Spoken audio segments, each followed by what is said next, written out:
আমি এখন কর্ণাটকে আছি। দেখো একটা গ্রামের ভিতরে আমি ঢুকেছি। এখানে মন্দির দেখো, এত সুন্দর একটা পরিবেশ কর্ণাটকে। আমি কোনো সব জায়গায় একবারে যত গ্রামের ভিতরে যাও না কেন তুমি দেখবে এত সুন্দর পরিবেশ। আর রাস্তাঘাটের পরিবেশ খুবই সুন্দর, ক্যানেল ট্যানেল থাকে, থাকে। হ্যাঁ, এখানে আর বিশেষ করে মন্দির, ওরা যা কিছু হোক ওরা মন্দিরমুখী। যদিও ওরা ভগবানের ভক্ত না, ওরা দেবদেবতার ভক্ত, তবু ওরা মন্দিরমুখী। দেখো রাস্তাঘাট, বাড়িঘর দেখো, সব সব বিল্ডিং, একতলা বাংলো আছে না, বাংলোর মতো সব দেখো। আর প্রচুর এখানকার লোকের মাইনেও বেশি, মাইনে বেশি এবং খরচাও অনেক। যেমন এখানে জিনিসপত্রের প্রচুর দাম। আমাদের ওখানে 1 টাকা জিনিসটা এখানে 5 টাকা, এরকম। মানে এমন এমন জিনিস আছে, 1 টাকা জিনিস আমাদের পশ্চিমবাংলার একটা জিনিস 5 টাকা দিয়ে কিনতে পারবো, কিন্তু এখানে এটা 20 টাকা লাগবে। এমন এমন জিনিস আছে। এবং এটা নর্মালি যে যেমন তোমার তেল, মানে মুদিখানা যে দ্রব্যগুলো আছে, হ্যাঁ, এগুলো বিশেষ করে ডাবল দাম এখানে। এবং সবজি, তারপরে কাপড়ের দাম, কাপড়েরও ডাবল দাম। আমাদের ওখান থেকে কাপড় প্যান্ট শার্ট এগুলো ডাবল দাম। হ্যাঁ, তারপরে এই আপনার এই যেমন স্টিলের জিনিস যা আছে এগুলো অনেক দাম। আমাদের ওখানে 5 টাকা, এখানে 15 টাকা এরকম। কারণ এখানে মাইনেটাও বেশি। যেমন নর্মালি যারা কাজ করে, লেবার যারা আছে ওদের নর্মালি 800 টাকা বেতন। তার লেবারের বেতন 800 টাকা, ঠিক আছে। আর আমাদের পশ্চিমবাংলায় একটা লেবারের বেতন 500 টাকা, আর এখানে 800 টাকা 900 টাকা একটা লেবারের বেতন। আর আমি আছি কর্ণাটকে সাগরের পার। এই জন্য সাগরের পার আছি। আমাদের কোম্পানি হলো কেরালা থেকে কর্ণাটকে আসতে আপনার 600 কিলোমিটার দূর আমি এসেছি, 600-700 কিলোমিটার দূর এসেছি। এখানে নেভিতে কাজ করছি। আর আমার সামনে দেখবার এখানে নেভির লোক আছে, ওরা যাচ্ছে, আমি দেখাবো। আর আমার পিছনে গেলে আমি ওদেরকে দেখাতে পারবো। ওরা নেভির লোক, বিশাল বড় এরিয়া। তো নেভির ভিতরে আমরা কাজ করছি। গাড়ির পার্কিংয়ে যে টাক্সার হয় উপরে, সেই টাক্সারে কাজ করছি। পরিবেশটা দেখুন, গ্রামের পরিবেশ। আর নারকেল গাছ, বিভিন্ন গাছ টাছ, এত সুন্দর পরিবেশ। আর আরেকটা জিনিস, এখানে চুরি জিনিসটা নেই। আপনি জিনিস যত হাজার লাখ টাকা জিনিস পরে থাকবো, কেউ ধরবে না, চুরি করবে না। কিন্তু জানি না অন্য বিশেষ করে আমাদের কলকাতা তো এটা সম্ভবই না কখনো। যেমন আমাদের যে কাজটা আমরা যার মাধ্যমে পেয়েছি, আমাদের বস পেয়েছে, উনি আজকে বলল যে একটা ভদ্রলোক মানে মনে হয় সোনার ব্যবসা করে, একটা টোটোতে করে যাচ্ছে। ওনার সোনা আছে 20 কোটি টাকার সোনা ব্যাগটার ভিতরে ছিল। সে সোনাটা তো এই আপনার টোটো ড্রাইভার চাইলেই তাকে মেরে দিতে পারতো, আত্মসাৎ করে নিতে পারে, গায়েব করে দিতে পারতো, কিন্তু গায়েব করেনি। এটাতে কি করেছে, উনি পুলিশের হাওলায় করেছে। তখন এটাকে পেয়েছে যে ভদ্রলোকের এগুলো ওনার উপযুক্ত প্রমাণ দিয়ে নিয়ে গিয়েছে। ঠিক আছে, এই যে জিনিস কত সুন্দর উন্নত চিন্তা ভাবনা। কেননা এই জন্যই শিক্ষিত সমাজ, শিক্ষিত লোক, উন্নত চিন্তা ভাবনা এবং পয়সা করির প্রতি ওদের তেমন লোভ। সবারই পয়সার লোভ আছে, কিন্তু অন্যের পয়সার প্রতি লোভ নেই। আর পরিবেশটা দেখো, আমরা গ্রামের ভিতরে আছি, পাহাড়, ও মনে হয় যে স্বর্গ, এরকম একটা পরিবেশ। এখান থেকে কিছুই বোঝা যাচ্ছে না। দেখো পাহাড়গুলো, যখন আমরা নেভিতে ঢুকি তখন বোঝা যায় মনে হয় যে স্বর্গে আছি, এমন একটা পরিবেশ ওখান থেকে দেখা যায়।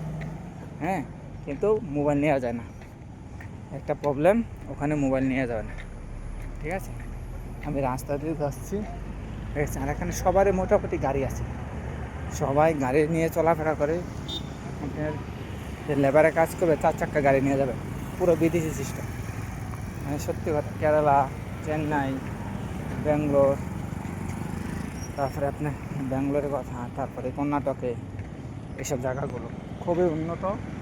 হ্যাঁ, দেখো পরিবেশটা দেখো, দিক দিয়ে খুবই উন্নত।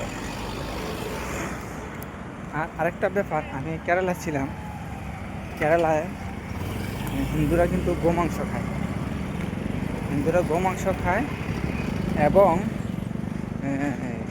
ওরা নিজেরা বিক্রিও করে। আমার নিজের চোখের দেখা, কেরালায় একটা হিন্দু উপরে শিবের না যেন মা কালীর ইয়ে আছে, পোস্টার আছে, হ্যাঁ, পোস্টার লাগানো, অথবা গোমাংস বিক্রি করছে। হ্যাঁ, ওখানে মানে পোস্টারের মধ্যে দিয়ে দিয়েছে গোমাংস, শুধু অনলি গোমাংস বিক্রি, আর কিছু না। ওরা গোমাংস খায়, কেরালার লোক গোমাংস খায় না, শুধু গোমাংস বিক্রি করে।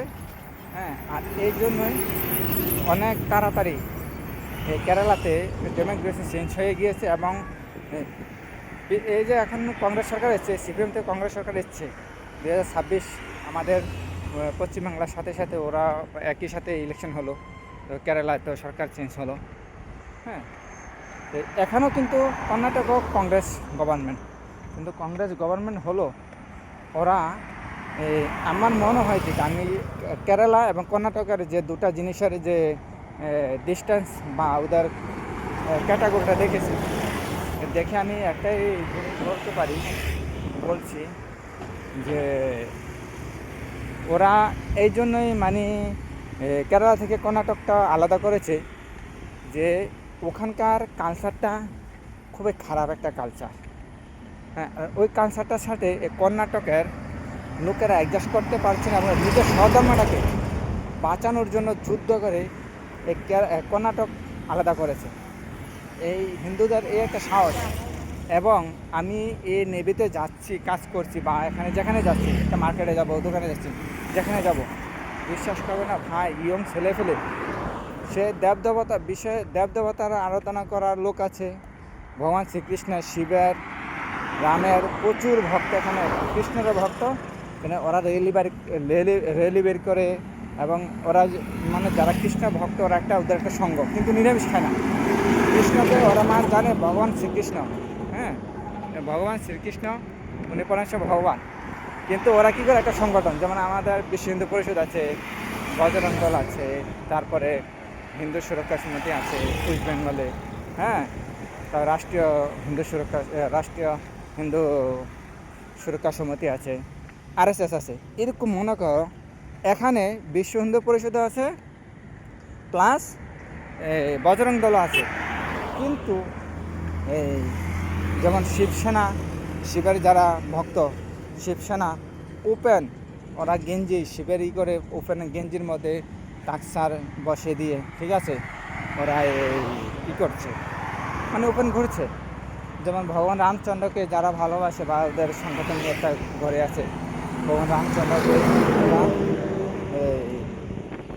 নিয়ে ওরা নিজের একটা সংগঠন আছে। তারপরে শিবের সংগঠন আছে, কৃষ্ণের সংগঠন আছে, গণেশের, এরকম মানে যারা যে সংগঠনের সাথে যুক্ত, নিজের স্বধর্ম বাঁচানোর জন্য ওরা সেভাবেই কাজ করছে।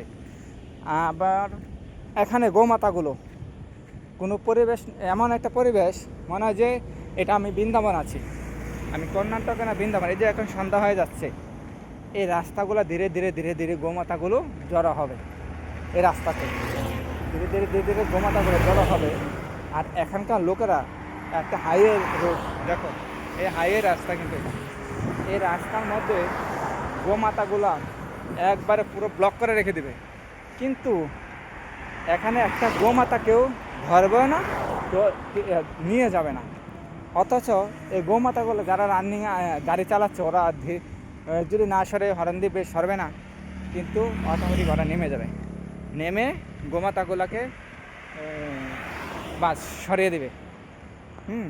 ওরা কেউ নেমে গোমাতাগুলো সরিয়ে দেবে। দেখো এই যে গোমাতা আছে এখানে, প্রচুর গোমাতা, সরিয়ে দিয়ে তারপরে রাস্তা পারাপার হবে, গাড়ি যাবে। কিন্তু যদি অন্যান্য স্টেজে হতো, ওরা এই কাজগুলো কখনো করতো না। হ্যাঁ, অন্যান্য রাজ্যে এই কাজগুলো জীবনও করবে না, এরা ডাইরেক্ট মেরে দিয়ে চলে যাবে, নিয়ে যাবে, তুলে নিয়ে যাবে। বিশেষ করে আমাদের ওয়েস্ট বেঙ্গলে যদি হতো এরকম, এবং কেরালাতে হলে এরকমই হতো। কেরালা পরিস্থিতি, কেরালা এত খারাপ পরিস্থিতি। এখানে কর্ণাটকে আমি আছি, এখানে আমি আজানের শব্দ শুনতে পাই না, ঠিক আছে, এখানে আজানের শব্দ শুনতে পাচ্ছি না, কিন্তু কেরালা এমন একটা পরিস্থিতি যে আপনার শুতে পারবেন না আজানের শব্দতে। আপনার 200-100 মিটার দূর দূর মসজিদ বা 15 মিটার রাস্তার এপার ওপার এরকম একটা হাইওয়ে রাস্তা দেখা গেছে আপনার 12 ফুট বা 16 ফুটের এরকম রাস্তা বা 20 ফিটের রাস্তা। তো দুটো 20 ফিটের রাস্তা যদি হয়, এখানে 20 ফিট হবে না, হ্যাঁ ধরুন 20 ফিটের রাস্তা 20 ফিট 40 ফিট, 40 ফিটের এই মাথা ও মাথা আপনার হলো মসজিদ। ঠিক আছে, এরকম অবস্থা, এরকম খারাপ অবস্থা। তো এর জন্য কেরালা যে পরিস্থিতিতে দাঁড়িয়েছে। আর আরেকটা ব্যাপার, কেরালাতে প্রচুর প্রচুর বাংলাদেশের মুসলিমরা বসবাস করছে এবং ওখানকার মুসলিমরা ওদেরকে সহযোগিতা করছে।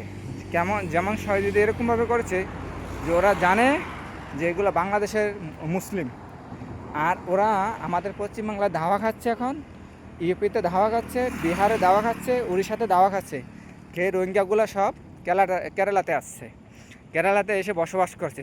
আর এমনভাবে বসবাস করছে আপনি ভাবতেই পারবেন না যে আমি যে কোম্পানিতে যার সাথে কাজ করতাম, আমার পশ্চিমবাংলারই একজন দাদার সাথে, ওনার সাথেই কাজ, একই কোম্পানিতে কাজ করতাম। আপনার প্রায় 20 জন রোহিঙ্গা, এগুলো ওরা কথা বলছে কিন্তু রোহিঙ্গা ভাষায়। ওরা বলে ওদের বাড়ি ইয়েতে আপনার শিলিগুড়ি, আবার কে বলে আপনার আরে মুর্শিদাবাদ, মালদা। কিন্তু মুর্শিদাবাদ মালদার ভাষা তো এরকম না, আমি তো জানি মুর্শিদাবাদ, মালদা, শিলিগুড়ি ভাষা অন্যরকম। হ্যাঁ, ওদের ভাষা তো ইয়ের সাথে, বাংলাদেশের ভাষার সাথে মিলবে না কখনো। টান, হ্যাঁ, তারপরে ভাষা প্লাস আপনার এই সব কিছু কালচার কখনো মিলবে না।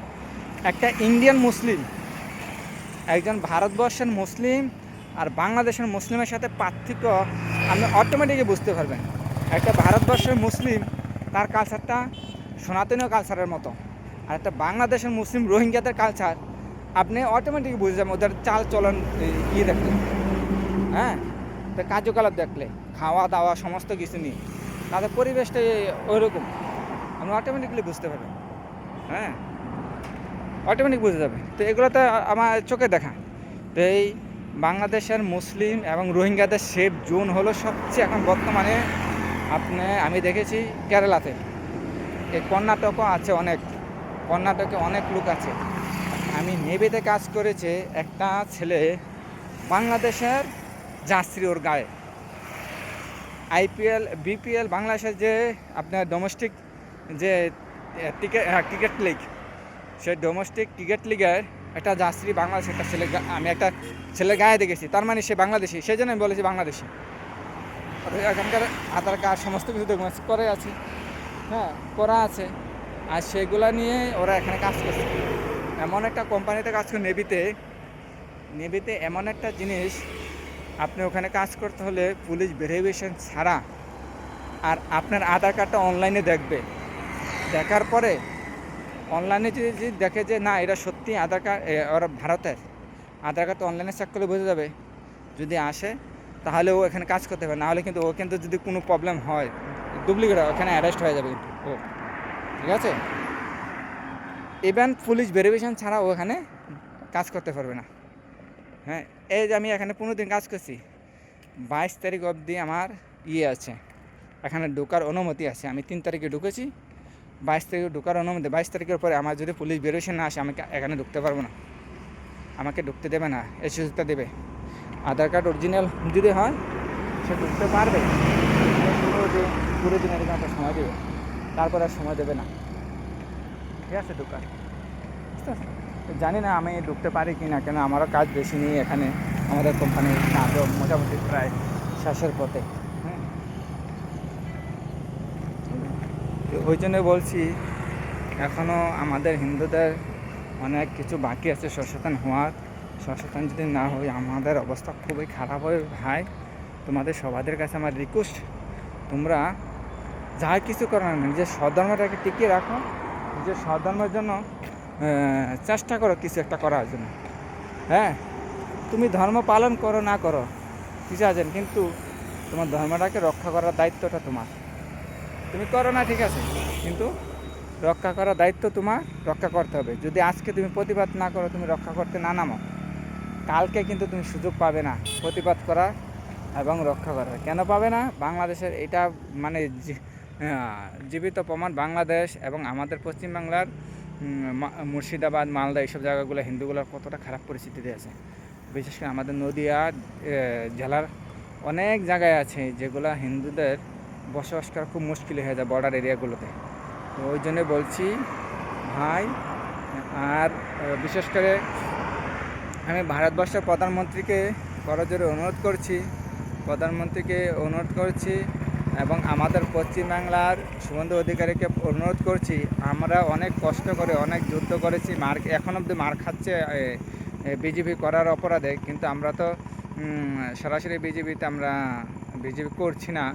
আমরা কিন্তু সবসময় সাপোর্ট করে যাচ্ছি এবং আমরা বিজেপিকে ভোট দিই, সব কিছু করে এবং প্রচারও করি। আমরা স্বাধীনতার রাজনীতিতে যেতে পারি না? তো সেই জন্য বলছি আমাদের শুভেন্দু অধিকারী মহাশয় এবং নরেন্দ্র দামোদর দাস মোদিজিকে এবং স্বরাষ্ট্রমন্ত্রী হোম মিনিস্টার অমিত শাহকে যেকে আমি অনুরোধ করছি, আপনারা জিনিসটা ভালোভাবে দেখুন এবং ভালোভাবে এটা বিচার করুন। নাহলে আমাদের এই ভারতবর্ষ থেকে আরও কয়েকটা রাজ্য আলাদা হওয়ার আপনারা ঠেকাতে পারবেন না। যত শক্তিশালী বিজেপি হোক ঠেকাতে পারবে না, যদি এখন থেকে যদি এটা পদক্ষেপ যদি না নেয়, জোরালোভাবে অ্যাকশন যদি না যায়, তাহলে কখনোই সম্ভব না। এই কেরালাতে যতগুলো মুসলিম আসছে, ওদেরকে জিন্দিগ ভারত সরকার ওদেরকে এখান থেকে হাঁটাতে পারবে না। কেন পারবে না? সিপিএম কংগ্রেস ওদেরকে প্রোটেকশন দিয়ে সমস্ত ডকুমেন্টস এমনভাবে করে দিয়েছে যা ভারত সরকারের ক্ষমতা নেই ওদেরকে এখান থেকে সরানোর। সেই জন্য বলছি ভালোভাবে দেখুন।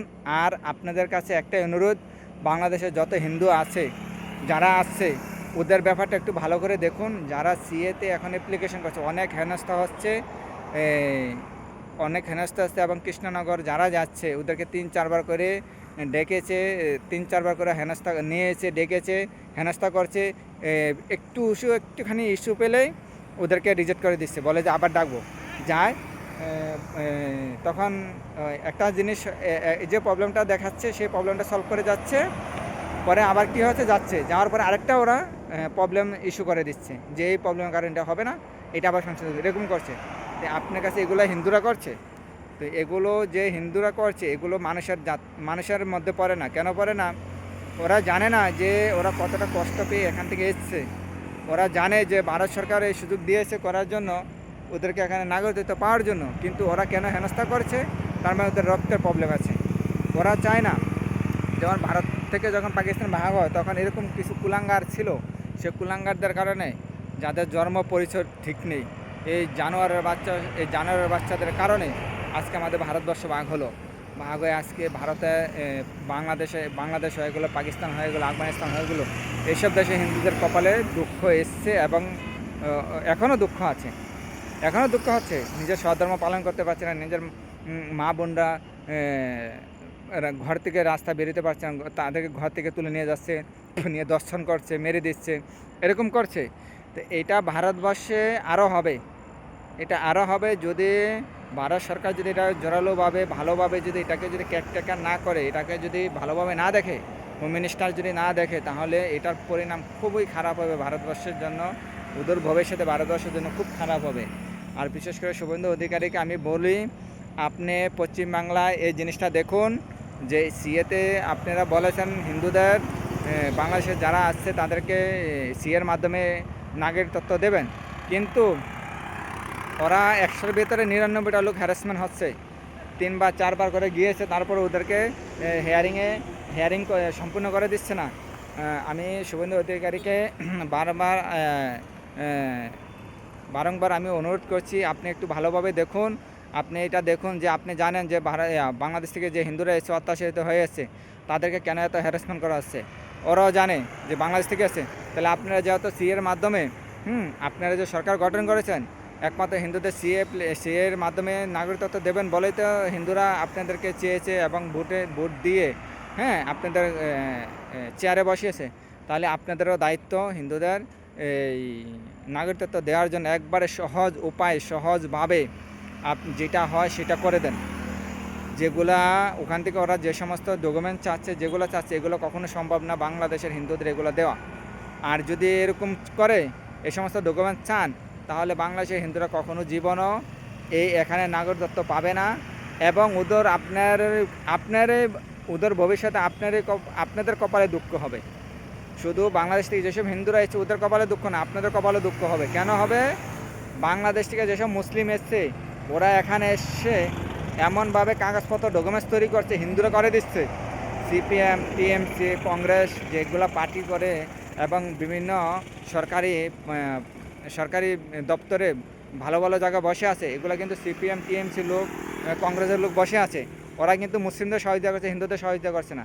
হ্যাঁ, তো সেই জন্য আমি আপনার কাছে অনুরোধ, আপনি এটা ভালোভাবে দেখুন, একবারে সহজভাবে কীভাবে ওরা নাগরিকত্ব পেতে পারে, কোনো উইদাউট ডকুমেন্টস ছাড়া কীভাবে আপনারা করে দিবেন।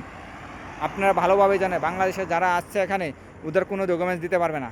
তারপরেও কেন আপনারা এরকম আশ্বাস দিয়েছেন? তাহলে সিএর মাধ্যমে অ্যাপ্লিকেশন করলে আপনারা সোজাসুজি দিয়ে দেন। ওরা তো ভারতেই ছিল, এই সমস্ত কুলাঙ্গারদের কারণে আজকে ভারত ভাগ হয়ে এতগুলো দেশ হয়েছে। সেই জন্য আজকে ওদের কপালে কষ্ট। আপনার কি কষ্ট হয় না? ওরা কি বাংলাদেশে যারা হিন্দুরা এসছে বা হিন্দুরা আছে, ওরা কি আপনার কি ভাই বা আত্মীয় স্বজন না? অবশ্যই। 84 লক্ষ জুনি ভ্রমণ করে, 84 লক্ষ বার আমরা ভ্রমণ করেছি। 84 লক্ষ বারের মধ্যে কেউ না কেউ আপনার ভাই, কেউ না কেউ সবাই আপনার ভাই বোন আত্মীয় স্বজনের মধ্যে পড়ে। ঠিক আছে? আপনার কাছে অনুরোধ, আপনি পশ্চিমবাংলার সিএমকে আমি অনুরোধ করছি, বাংলাদেশের যারা হিন্দুরা এসেছে তাদের সিএ যত সহজভাবে দেওয়া যায় সেটা আপনারা করে দেন। এভাবে হ্যারাসমেন্ট যেন না হয়। হ্যাঁ, সমস্ত সিএ যেখানে হেয়ারিং হচ্ছে সেই জায়গাগুলোতে আপনারা একটু হেয়ারিং করে ভালোভাবে ওদেরকে একটু বলে দেন, কোনো হ্যারাসমেন্ট যেন না করে, ইজিলি যেন ওদের যাবে। সিএ অ্যাপ্লিকেশন করেছে, ডকুমেন্টস আছে, ওইগুলো দিয়ে হেয়ারিং করে যেন ওদের যেন কাগজপত্র যেন পেয়ে যায় সহজভাবে, সেই ব্যবস্থা করে দেন।